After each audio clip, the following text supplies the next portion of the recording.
So I'm doing this video again because apparently my mic was muffled, so I'm holding it this time, and there was actually an update. And this topic is too important, and I believe that it needs to be hammered home. This is an example of parentification and basically stealing a child's childhood. So this girl says, am I the a-hole for telling my parents they should have thought twice before having more kids? She says, so I'm a 15-year-old girl and I'm the oldest of four kids. My siblings are 10, 7, and 4. My parents both work full time, and since my mom got promoted last year, she works longer hours now. This means a lot of the household responsibilities and taking care of my siblings fall on me after school and on the weekends. I get my siblings from school, help with their homework, cook dinner, and sometimes put them to bed if my parents are late. I don't mind helping out, but it's gotten to the point where I barely have any time for myself or my friends. I'm also starting high school this year, and I have a lot of homework and extracurriculars that I need to focus on. Last weekend, I had plans to go to a friend's birthday party. I told my parents about it weeks in advance, and they said it was fine. But the night before the party, my mom told me she had to work late on Saturday and that I needed to watch my siblings. I was really upset and told her I had plans, but she said family comes first and that I should be responsible. I ended up missing the party, and I was really angry about it. Later that night, when my parents got home, I told them they should have thought of twice before having more kids if they couldn't handle taking care of them without relying on me all the time. My dad got really mad and said I was being disrespectful and selfish. My mom looked hurt and told me I don't understand how hard it is to balance work and family. Now things are really tense at home, and I feel guilty for what I said. I know my parents are doing their best, but I also feel like I'm missing out on my own life because of all the responsibilities I have. Am I the a-hole for saying what I said? You are absolutely not the a-hole. You did not participate in making these babies. And you did not have any say in how many children would be made. And the thing is, you deserve to be a child. Being born first doesn't mean that you're abdicating your childhood. And that is what they're doing. They are stripping it from you, and you have no recourse. They're basically seeing you and using you as a servant. And this is not right. This is also why a lot of firstborns are going off and not having kids or going no contact when they feel like they are just being used as servants. I'm not going to do a lot of the comments because I do want to get to the update, but I do want to talk about what Dr. Lucia says. She's honing in on the part where it says, my mom looked hurt and told me I don't understand how hard it is to balance work and family. She says, yes, you do. It's not fair to use you as the fulcrum that carries all the weight.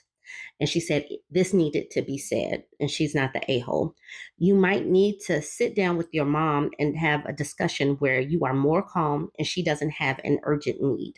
Point out that you get the family should come first, but you think you should count as part of the family and get to come first sometimes too. Out of curiosity, you said your mom was working late on Saturday. Why couldn't your dad take care of the kids? Or why couldn't they hire a babysitter? Surely they must have a babysitter when you were 12. And if they can't hire a babysitter, they should pay you for your time babysitting, and they should pay extra if this wasn't prearranged. And then the OP says, thank you for understanding. I agree it's important to have a calm discussion with my mom. I need her to see that while I understand family comes first, I also need to be part of that priority sometimes. As for my dad, he works late too, so he's not always around to help. We don't hire a babysitter often because my parents think I'm old enough to handle it, but I do feel it's a lot of responsibility for me. Paying me for babysitting is a good idea and something I might bring up in our conversations. Thanks again. Dr. Lucia responds with, you are old enough to babysit, but that means you should also be old enough to be allowed to turn down some gigs. A list of responsible friends who are also 15 who are interested in babysitting might be useful to your parents. That way they have names to call when you are not available. If they have experienced babysitting, they should also be able to provide your parents with some references. The Oracle of Dreams says this: I was the neighborhood babysitter and had backup friends in case I couldn't book a regular due to another commitment. Also, I never got paid to watch my siblings, but we were all in similar age and knew how to take care of ourselves. I was there just in case someone got hurt. I've been first aid certified since I was 12 and have been collecting and maintaining various certifications since then.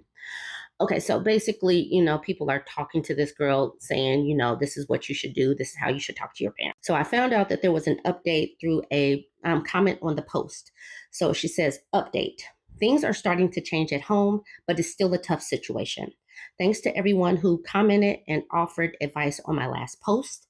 I took a lot of it to heart and had a serious conversation with my parents yesterday about how I was feeling and the impact it was having on my life. To give some more context, my dad works as a construction site manager, and my mom is an account executive at an international marketing firm. Both of their jobs require them to work long hours from 6 a.m. to 6 p.m. with a break from 12 to 1 p.m. It's clear they have demanding schedules, and I understand that they are doing their best to provide for our family. After our talk, they acknowledged that they had been putting too much on my shoulders and apologized for making me miss my friend's birthday party. They explained how difficult it has been for them to balance work and family, especially since my mom's promotion last year.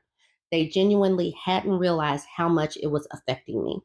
Since it's summer, there's no school to give me a break during the day. Listen to this, y'all. I have to watch my siblings all day long, which is really hard. The 10-year-old and 7-year-old have summer reading and activities that I need to help them with, and the 4-year-old needs constant attention and supervision. On top of that, cooking lunch and dinner and managing their energy levels leaves me with almost no free time. By the time my parents get home, I'm exhausted and barely have time for myself or to hang out with my friends. For those suggesting I take a part-time job as a babysitter, I really have no intention of doing that. I don't even want to have children in the future because taking care of them is so hard. Living in Italy also makes things different compared to other countries, and finding a balance here is challenging. So she is the live-in servant. Did y'all hear all that this girl has to do? She doesn't have any free time. My daily routine is intense. My 4-year-old sister sometimes wakes me up, or I wake up by myself. As soon as I'm up, I take her to the bathroom where we shower, I brush her teeth, and then I dress her. After that, I go straight to the kitchen to prepare breakfast for everyone. Once breakfast is done, I give my siblings their iPads to watch YouTube videos. The 10-year-old and 7-year-old go to their room to watch, while the 4-year-old uses her iPad in the living room. Sometimes they sit quietly, other times they start fighting, depending on their moods. After breakfast, I start preparing lunch. Once lunch is ready, my mom usually comes home and takes it to my dad's workplace where they eat together, quietly, alone from their children. I then clean up and go through the same routine in the afternoon. At 4 p.m., I start preparing dinner. By the time dinner is ready, my mom and dad are usually home. We all eat together. And after dinner, my dad showers, followed by my mom. Then we gather in the living room and watch TV. At 9 p.m., my parents sometimes stay up late or go to bed early, depending on how their day went. Despite their understanding, we still can't afford to hire a babysitter full time. My parents are trying to make changes where they can, like my dad adjusting his break times to come home earlier when possible, or my mom working from home 1 day a week to give me some respite. They're also looking into summer programs for my younger siblings, but nothing has been decided yet. I'm hopeful with these small changes, things will get better. My parents have promised to continue looking for solutions and to be more mindful of my needs and schedule. In the meantime, I'm trying to manage as best I can and take things one day at a time. I'm grateful for the support and understanding from everyone who commented. It really helped me to see that I wasn't being unreasonable and that my feelings are valid. And this is where things are now. And I really love you guys all. I'm sorry. Love all you guys. Oh my gosh.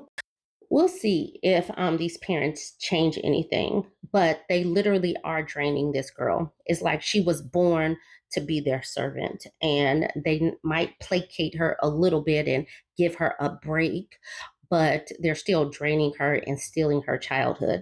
Everything that she said that she does, that is the job of a parent or multiple or both parents. And they're lumping this on their 15-year-old, and it makes me so mad. Y'all join the conversation. Don't forget to like, comment, and share.